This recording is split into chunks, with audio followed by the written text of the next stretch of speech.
I know in the last video I made about Andy Turner, I said that was the last police report that I was going to talk about. But I guess I lied because here I am again. In this incident report we're going to cover today, Andy is back at it trying to set up his ex-wife Mindy. This time it wasn't for being a drug dealer, but for being a child abuser. On March 24th, 2011, Detective Hurd of the Dallas Police Department called Andy in reference to complaints he had made to the Paulding County Sheriff's Department and the Child Advocacy Center that Mindy was abusing their children. Specifically, that Mindy had sent Andy an email threatening the children and that she had beat them with a belt that had spikes on it. Dipwad Turner also stated that he had recordings of the children being beaten by Mindy.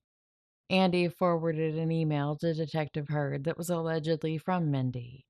I've copied it verbatim, so these aren't my typos, they're all Andy's. The email read, quote, I have told you over and over that the first right of refusal does not apply when I'm at work. You will not get child 3 when I'm at work, even though it is more than 4 hours, because it does not apply. I have had enough from you and the boys always causing problems.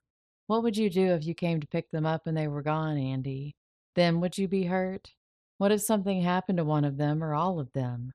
Would that make you hurt, Andy? You will not see them ever if you continue to tell me how to mother and take care of the kids. I expect my money by the first or you will be sorry. Do not text me or email anymore or your fears may be reality. End quote. Andy, you really suck at this.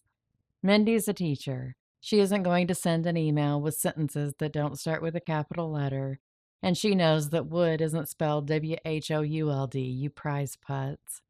The detective called Mindy, and Mindy said that she did send an email, but it wasn't that one. She sent Detective Hurd the actual email, and it read, quote, the first right of refusal has not and does not apply to my workdays and or schedule. Do not show up at our home and do not text or email me anymore, end quote. Detective Hurd noticed that the address from the email that Andy provided was almost exactly like the address that Mindy had sent. But the one that Andy had a period in the first part of the email, and Mindy's actual email address didn't. And what the doink of Dallas didn't realize is that Mindy had sent the email while she was at school working, and she had the school resource officer, who was a Paulding County deputy, watch her send it. He later signed an affidavit swearing to that. So Detective Hurd, not being an idiot, realized that Andy had faked the email and filed a false report of child abuse against Mindy, which even in Paulding County is against the law. On April 29th, 2011, Andy was arrested for false report of a crime and bonded out on $1,300. For some reason, it took the state until November 18th, 2012 to file charges, and he wasn't arraigned until May 2nd, 2013. Fast forward to February 25th, 2014, and the prosecuting attorney, Dick Donovan, filed an order of nolle prosequi, with the reason being, quote, in light of new information, the state does not feel it would be able to carry its burden at trial, end quote. Well, I wonder if that new information came on pieces of paper that had pictures of Ben Franklin on them. Again, we have another time that Andy was able to weasel his way out of actually having to face any consequences for his actions. So how does he manage this? I've been told that he is very connected with the local government there in Dallas, Georgia, so maybe that's it. Is that it, Paulding County?